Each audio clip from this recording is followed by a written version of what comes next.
विश्वकर्ता पितु की जय। मैं एसी सर्वेंद्र आज आप लोगों के सामने वापस वीडियो लाया हूं और जो भी वीडियो लाता हूं इस गुजरात लैंड रेवेन्यू 1972 और बॉम्बे ट्रेजरी 1960 के अनुसार लाता हूं, लीगल रूप से लाता हूं और आप लोग उस पर ध्यान दीजिए, जोर दीजिए और समझदारी से काम लीजिए। जितने आज बात करूंगा, जितने बैंक वाले हैं या जो भी एनबीएफसी कंपनी है, प्राइवेट है, जो भी है, आपने लोन लिया है रिजर्व बैंक ऑफ इंडिया के अंदर रहते हुए, तो आप आदिम जाति आदिवासी अगर हैं और आपको बैंक वाला प्रताड़ित कर रहा है, आपका स्थिति गड़बड़ हो गया है, नहीं भरने लायक है, तो घबराइए मत, कोई गलत कदम मत उठाइए। हमने बार बार बोला है और गलत कदम मत उठाइए, उनका पेपर वर्क से जवाब दीजिए। अगर आपके पास 13(2) का नोटिस आता है तो तुरंत उसका रिप्लाई नोटिस से दीजिए। अगर वह आपके घर को सील करने का नोटिस दे रहे हैं तो उसके पहले आपको आवेदन लगा देना है और आवेदन लगाने के बाद उनको हर एक नोटिस का जवाब देना है और आप जो आवेदन लगाएंगे उसमें से पूछिए, इसका जवाब दीजिए। अगर वह लोग इसका जवाब दे रहे हैं तो अच्छी बात है, नहीं जवाब दे रहे हैं तो उनकी गलती निकल रही है, लेकिन उसके पहले आप कोई गलती ना करें। जब भी नोटिस आए, जब भी कुछ आए, उसको तुरंत रिप्लाई दीजिए और रिप्लाई देंगे आप उनका जो भी लेटर रहेगा उसका रिप्लाई दे देंगे। तो इससे ये होता है कि आपका एक्सटेंशन पैसा डुबाने का नहीं है, आपका कुछ मांग है, उस मांग को बैंक का काम है पूरा करना। पेपर वर्क आपने दिया है तो पेपर वर्क से वो भी पूरा करेगा। लेकिन यहाँ पर कुछ ऐसे हो जाता है कि आपके पास लेटर आता है, नोटिस आती है, 13(2) का नोटिस आता है और जो भी नोटिस से आती है आप उसको अवॉइड कर देते हो, तो बैंक को चांस मिल जाता है और वो अपना समय पूरा होते ही आपको सील का नोटिस देता है, पोजीशन नोटिस दे देता है। तो आप उसकी नोटिस आते ही तुरंत आप उसको रिप्लाई दीजिए, रिप्लाई देकर आप कार्रवाई अपना चालू कर दीजिए। अगर आपके पास वास्तविक पैसा नहीं, परेशान है तो, और आपके पास है तो उसका पैसा भर के मरे हुए सांप को गले से निकाल दीजिए, पहली बात। दूसरी बात, अगर आपके पास बैंक में अकाउंट है तो 100 का नोट जाके जमा करिए अपने अकाउंट में। 100 का नोट जमा करने के बाद उनसे 100 रुपया मांगिए लिखित में। आपको क्या जमा करना, 100 का नोट या 500 का नोट या 10 का नोट, जो भी है आप अपने अकाउंट में जमा करेंगे, फिर उनसे उतना रुपया मांगेंगे। रुपया है क्या, बैंक मैनेजर हो या कोई भी हो, उनसे लिखित मांगे, मुझे इतना रुपया चाहिए। रुपया आपका सोना है, वह चीज को वह लिखित देना चाहिए कि हाँ, ये 500 का नोट के बदले मुझे रुपया चाहिए। ये चीजें आप नोट कर लीजिए और ये चीजें आपको करना है। और दूसरी बात, आप जहां भी हैं, जैसे भी हैं, ग्राम सभा बनाइए। ग्राम सभा बनाने के लिए आपको अपनी तरफ से जितने मेंबर हैं उनका अंगूठा लगवाना है, उनका डिटेल लिखना है और डिटेल लिख के आप बड़े बड़े अधिकारियों के बड़े बड़े अच्छी जगह पर दादा के नियम अनुसार आप सूचित कर दीजिए कि हमने ग्राम सभा बनाया है, 50 मेंबर, 100 मेंबर, 200 मेंबर का। फिर उस ग्राम सभा में सबसे ज्यादा पावर ग्राम सभा का चलेगा, ना विधानसभा ना लोकसभा, सबसे बड़ी विधानसभा है। यह कोर्ट का जजमेंट आ चुका है और कोर्ट का जजमेंट अगर आ गया है तो फिर आप क्यों नहीं ग्राम सभा बना रहे हैं। ग्राम सभा पर काम करिए, ग्राम सभा बनाइए और यह जो भी षड्यंत्र चल रहा है उस षड्यंत्र को समाप्त करने का कोशिश करिए। एक हो जाइए, जितने आदिवासी भाई, आदिम जाति आदिवासी भाई है, सब लोग एक हो जाइए, एक होकर अपनी आवाज उठाइए। अगर आवाज नहीं उठाएंगे तो हमारे आने वाले बच्चों के साथ बहुत बुरा होने वाला है।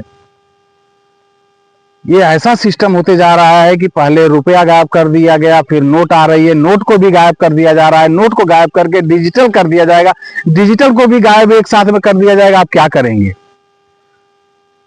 इस चीज को जरा अच्छी तरह सोचिए और तैयारी करिए।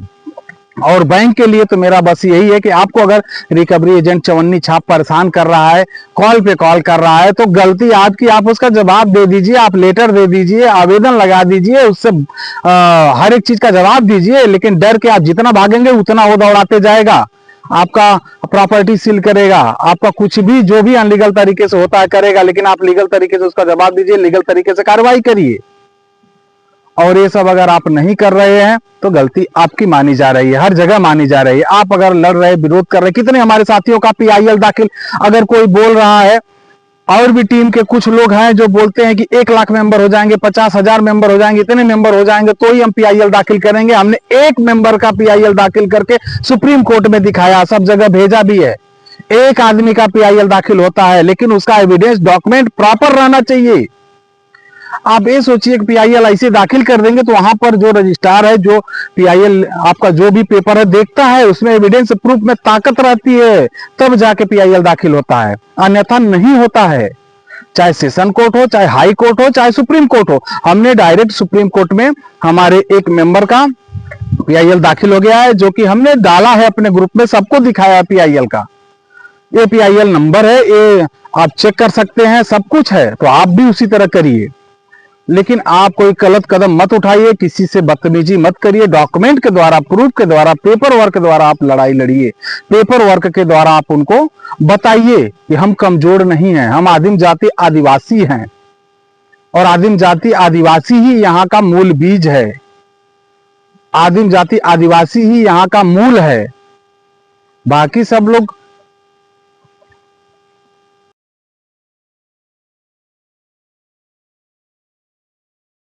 जो मैंने बार बार आपको बताया है, बार बार आग्रह किया है कि आप डरिए मत, कोई गलत कदम मत उठाइए।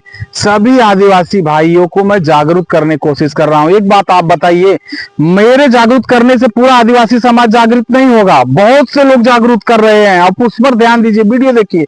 आप बताइए, मैं जागरूक करने का मेरा मेन उद्देश्य है कि अगर बड़ा तालाब है, बड़ा पानी है, उसके अंदर एक डग्गर मार रहा हूं तो पानी तो बाहर नहीं आएगा, लेकिन हिलेगा पूरा, यहां से वहां तक पानी हिलेगा। मेरा वही उद्देश्य है।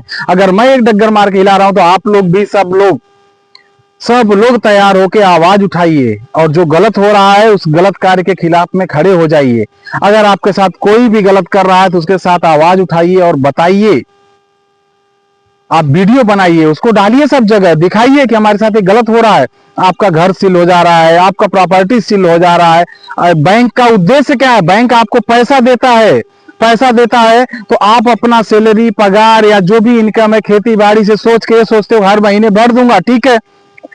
लेकिन बैंक को मालूम है कि 5 साल का, 10 साल का, 20 साल का लोन दे रहा है, तो आप जरूर चूक जाओगे, नहीं भर पाओगे। उस समय जब चुकते हो तो अपना ब्याज पे ब्याज, इंटरेस्ट पे इंटरेस्ट सब कुछ जोड़कर आपको डबल तिबल कर देता है। तब आप परेशान हो जाते हो, लाचार हो जाते हो। तो आपको प्रॉपर्टी बेचो, कुछ भी करो, भरो, और नहीं भर पा रहे हो तब वो आपकी प्रॉपर्टी पे हावी हो जाता है। तो उसके पहले आप अपने नियम कानून सब जान लीजिए और जान करके लड़ाई लड़िए। और जब संविधान भाग 3 बना हुआ है और आपके ही लिए बना हुआ है, तो इसको आप पढ़िए, इसको निकलवाइए। जिस कोर्ट में है, जहां भी है, वकील के जरिए बुक निकलवाइए। Gujarat land revenue 1972, Bombay treasury 1960, उसके अंदर से पढ़ लीजिए। उसके अंदर का पेज जितना है हम बता देंगे आपको, कई जगह पेज भी बताए। उस पेज का जेरॉक्स निकालिए, वो आवेदन के साथ डालिए, दिखाइए। इसके साथ और भी कुछ डॉक्यूमेंट प्रूफ लगते हैं, वो हमारे दादाजी के हैं। दादाजी के प्रूफ डॉक्यूमेंट मिलन समारोह में मिलते हैं, या आप किसी उनके कैंसिलेशन समिति, कैंसिलेशन कमेटी मेंबर से संपर्क करिए, उनसे मांगिए, देंगे आपको। देकर आप आदिम जाति आदिवासी हो तो लड़ाई लड़िए। हमारे बहुत आदिवासी भाइयों का कॉल आ रहा है, बहुत आ रहा है कॉल कि हमारे साथ ये हो रहा है, ऐसी घटना हो रही है। तो जो भी घटना हो रही है आप कॉल करके हमें बताइए, उस पर हम वीडियो बनाकर बता देंगे और फोन के जरिए भी आपका मार्गदर्शन करेंगे, और करते ही हैं। जितने लोगों का कॉल आता है हम सबको करते हैं मार्गदर्शन। दूसरी बात है कि आप अगर कोई भी नोटिस, कोई भी लेटर बैंक का आ रहा है और आप जवाब नहीं दे रहे हो तो गलती आपकी मान ली जाती है। जुडिशियल कोड है, आप नॉन जुडिशियल हो, तो जुडिशियल अपने हिसाब से चलते रहता है और चलते चलते आपको बहुत बड़े माया जाल में फंसा दे रहा है। अभी एक हमारी ताई थी, उसका घर भी चला गया, सामान भी चला गया। ये बात गुजरात की है, उनका सब कुछ छीन लिया गया। छीनने के बाद उस औरत ने फोन किया, बहुत रोई। मैंने उनको समझाया, जितना मेरे पास जानकारी नॉलेज थी, बताया कि आप रोइए मत, कोई गलत कदम मत उठाइए, आप कागज डॉक्यूमेंट के बल पे आप लड़ाई लड़िए। उस महिला ने लड़ाई स्टार्ट कर दिया, लड़ाई स्टार्ट कोर्ट में। उस बैंक को उन्होंने क्या किया, ताला तोड़ दिया। अब ताला तोड़ना एक गुनाह हो गया, अनलीगल हो गया, उनके ऊपर केस हो गई। वो कोर्ट में गई, कोर्ट में जाने के बाद उन्होंने साबित किया, दिखाया जज को, प्रूफ एविडेंस कि मैं आदिम जाति आदिवासी हूं, मेरा ये प्रूफ है, मेरा ये पेपर है, और इसके अनुसार बैंक ने ताला कैसे मारा है। उस जज ने बैंक वाले से पूछा कि ये ताला, बैंक वाला बोला इन्होंने ताला तोड़ा इसलिए गुनाह किया है। तो बैंक वाले से जज ने पूछा ताला किसका तोड़ा है, उसने बताया कि अपने घर का तोड़ा है। तो बोला जब अपने घर का तोड़ा है तो गुनाह दाखिल कर दिया है। तो बोला कि कोर्ट का ऑर्डर नहीं माना, इसलिए हमने कंटेम्प्ट ऑफ कोर्ट लगा दिया। तो बोला ठीक है, चलो उसको हम देखते हैं। इन्होंने ताला तोड़ा, हमारे ऑर्डर को फॉलो नहीं किया, ठीक है। इनका सामान क्यों जब्ती किया, सामान भी उठा कर ले गया था। फिर वो लड़ाई इतना बढ़ते गई कि बैंक वाले ने उनका सामान भी वापस कर दिया, उस घर में रह रही है, अब भी कोर्ट में चल रहा है मैटर, उनका फैसला भी आने वाला है। लेकिन अगर वह हार जाती और कोई गलत कदम उठा लेती, समाज के डर से अगर यह सोच लेती कि आज हमारा घर चला गया, सामान चला गया, सबके सामने गाड़ी में भर भर के ले गए, अगर वो कोई गलत कदम उठा लेती तो उनको आज ना घर मिलता ना उनका सामान मिलता। लेकिन वह हमारी आदिम जाति आदिवासी की ऐसी महिला हिम्मतवर है कि उन्होंने लड़ाई लड़के अपना सामान भी वापस लिया। आज से 2-3 दिन पहले सामान उनको मिला है, सब कुछ मिल गया, उनका घर भी मिल गया है। अब बैंक के साथ उनकी फाइट है, वो चलती रहेगी। अब देखते हैं कि जज साहब कौन सा निर्णय, कौन सा अच्छा फैसला देते हैं उस महिला के लिए। लेकिन जज साहब ने उनका घर भी दिला दिया है, सामान भी दिला दिया है। तो ऐसे बहुत से जज साहब बैठे हैं कि जो अच्छा निर्णय देते हैं। अगर बीच में कोई गलत निर्णय दे रहा है, गलत आपको रास्ता दे रहा है कि नहीं आपके ऊपर ये हो जा रहा है, ऐसी धारा हो जा रही, तो ठीक है, मान लीजिए वो बात, लेकिन मेरे पास कॉल करिए, अच्छा निर्णय जो भी मैं बताऊंगा, और मेरे जैसे बहुत से लोग जागरूक कर रहे हैं, उनसे भी आप संपर्क कर सकते हैं, वो भी बताएंगे आपको। लेकिन हम हर बार यही सलाह देंगे कि आप नियम कानून से ही चलिए, नियम कानून से ही चलेंगे तो ही आपकी जीत है। और सभी लोग एक रहिए, एक साथ होकर आवाज उठाइए, ग्राम सभा बनाइए और प्राकृतिक के तरफ चलिए, हम हैं। और हमारी देन ये होगी कि हम प्राकृतिक को बचाएं, पेड़ पौधों को बचाएं, खेती को, बाग को बचाएं।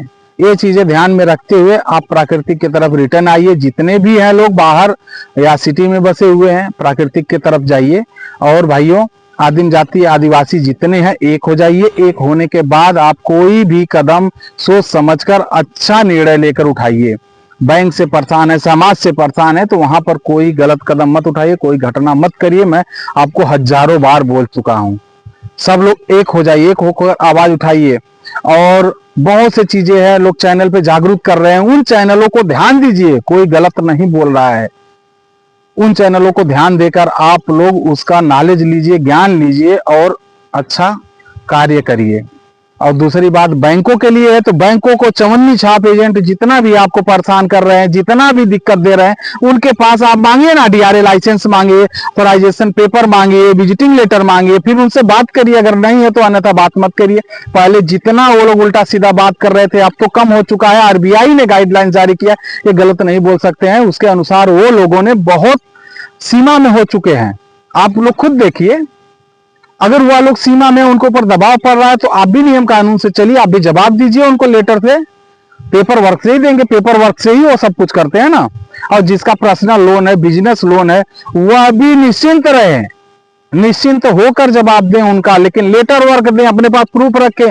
वह एक एक प्रूफ करके फाइल बना लेता है, तो आप भी एक एक लेटर देते रहिए और फाइल बनाकर रखिए। समय आने पर कोर्ट में जाता है, कोर्ट में जाकर दिखाइए कि हम आदिम जाति आदिवासी हैं और हमारे पास ये एविडेंस है और इसके अनुसार इनका बैंक का क्या है, कैसे है। लेकिन जब पूरा जानकारी जान लेंगे तभी लड़ेंगे ना। जब आपको जानकारी नहीं रहेगी तो आप क्या करेंगे? ऐसे डायरेक्ट अगर कुछ अनलीगल कर रहे हैं, बैंक को कुछ बोल दे रहे हैं, तो गलत हो रहा है। तो पहले आप पेपर लगाइए, पेपर लगाने के बाद आप जानकारी ले लीजिए, जानकारी लेने के बाद कार्यवाही करिए। बाकी मैं आगे वीडियो में बताते रहूंगा। स्वकर्ता पितु की जय। जय हिंद, जय महाराष्ट्र।